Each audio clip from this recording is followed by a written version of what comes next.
हरदम विवाद में रहते हैं खेसारी लाल यादव। तो बताने वाले हैं दोस्तों, देवरा डाले दलानी में होली सॉन्ग है खेसारी लाल यादव का। और बंदर डालेगा अंदर, कुछ ऐसा खेसारी लाल यादव शिल्पी राज का। दोस्तों बता रहे हैं इसमें क्या विवादित है और क्या नहीं। दोस्तों हर साल की भांति इस साल भी ये सॉन्ग देवरा डाले दलानी में अलग मैटर आया है। जैसे भतार आई है होली के बाद वाला सॉन्ग था, उसी तरह का कुछ अलग अंदाज में दोस्तों आया है।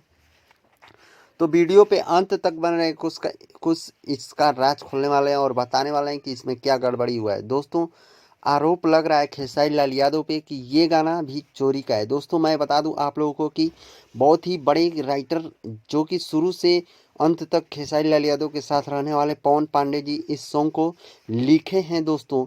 जो कि सॉन्ग का नाम है, आप लोग समझ सकते हैं, देवरा डाले दलानी में। ये बहुत ही बेस्ट होली का सॉन्ग है, जाके सुने। दोस्तों वीडियो अच्छा लगा लाइक शेयर सब्सक्राइब करके